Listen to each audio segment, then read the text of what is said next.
Hello viewers, today I am going to tell you about a person who has completed the race though he was a blind. Google AI app helps born to run blind and complete solo 5K kilometer race. Due to some genetic problem he lost his eyes and Google has successfully tested a revolutionary new artificial intelligence app that has helped a blind runner jog solo in public without any assistant.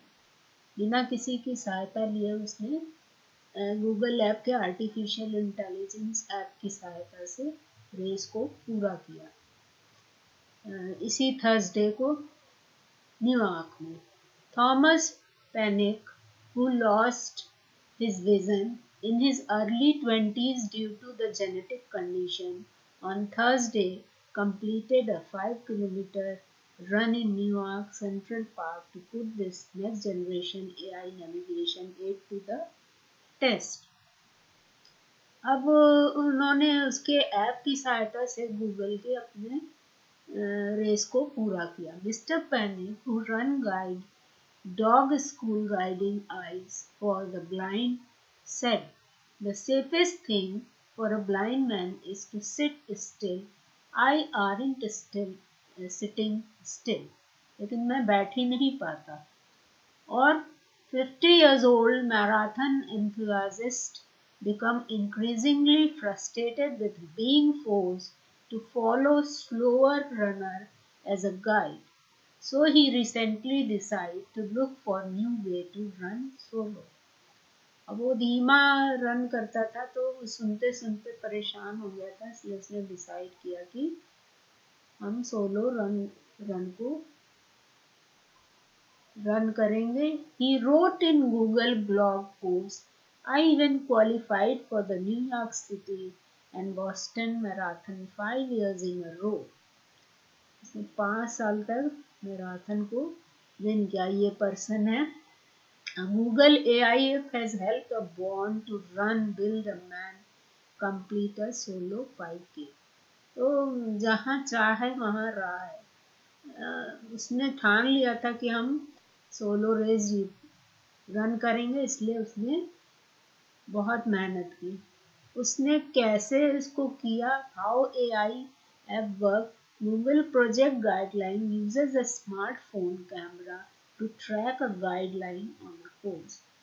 Google ने क्या किया? एक smartphone पे camera लगा दिया जिससे वो सड़क पे ट्रैक को गाइड करता था.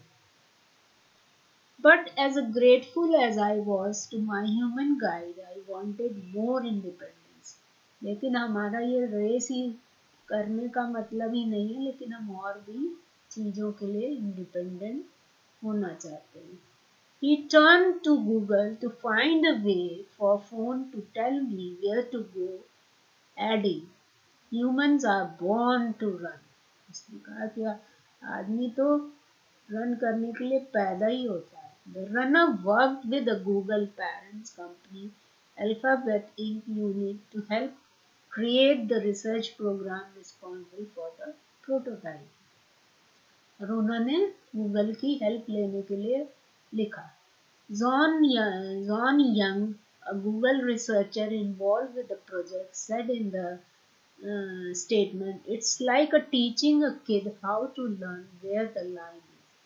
ये बिल्कुल बच्चों को सिखाने जैसा है कि सड़क पे लाइन कहाँ पे है. और उन्होंने उसको उनको सिखाया. देखिए कमर में बंधा हुआ है उनके,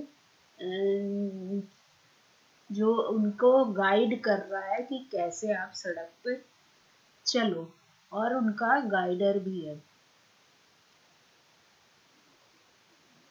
Thomas Panic turned to Google to find a way for phone to tell me where to go. अब उन्होंने बताया कि कैसे वो हमको हेल्प करता था. Should any athlete stay too far from predetermined course center, a sound will amplify on whichever side they have deviated to. अब अगर वो सड़क के किसी साइड में चले जाते हैं ज़्यादा तो वो कैसे उनको अलर्ट करता था. The camera on a phone attached to a harnesses AI to constantly sweep the road from marker informing people of their position. जो हमेशा सड़क के मार्कर को देखता रहता था और पीपल को इन्फॉर्म करता था. Mr. Panic said, if I drifted to the left of the line, the sound would get louder and more dissonant in my left ear. अगर मैं लेफ्ट की तरफ ज़्यादा जाता था तो लेफ्ट ईयर में साउंड बजती थी. If I drift to the right, the same thing would happen, but in my right ear. और अगर दाहिनी तरफ ज़्यादा जाता था तो दाहिनी तरफ साउंड बजती थी. विद जिससे मैं जान जाता था कि मैं गलत ट्रैक पे हूँ. Within a few months, a few adjustments, he was able to run laps on an indoor track without either a human Canning guide. लेकिन कुछ दिनों बाद उनकी हैबिट पड़ गई, विदाउट किसी के हेल्प के वो उस पर चलने लगे प्रॉपर और समझ गए कि कैसे चलना है.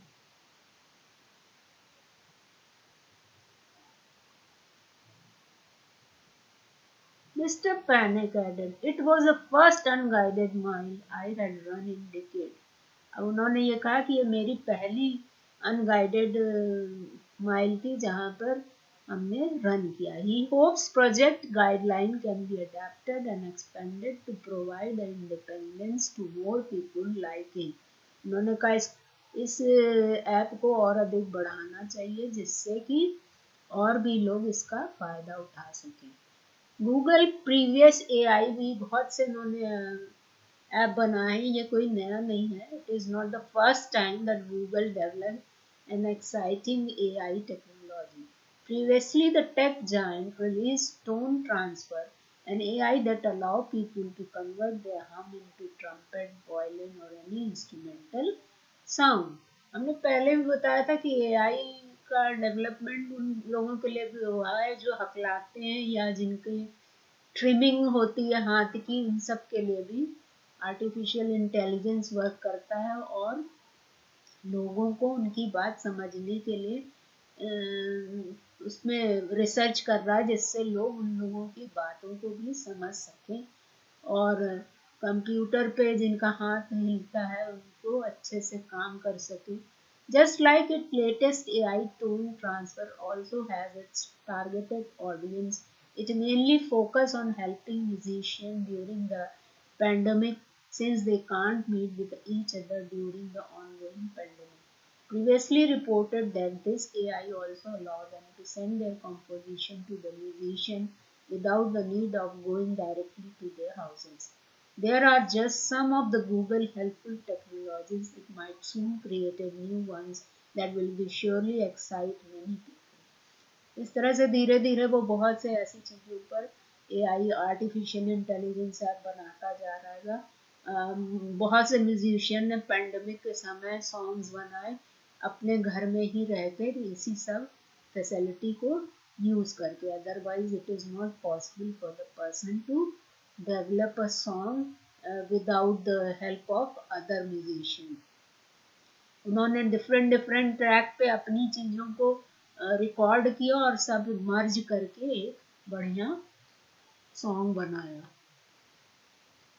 So this is all viewers and Google बहुत से ऐसे ऐप बना रहा है जो आर्टिफिशियल इंटेलिजेंस न्यूरल नेटवर्क और मशीन लैंग्वेज की यूज़ से बन रहा है जिससे कि आदमी बहुत अच्छे से काम कर पाएगा without any intervention of any other people and people become independent by this. Thank you viewer. If you like this information please share and subscribe. Thank you.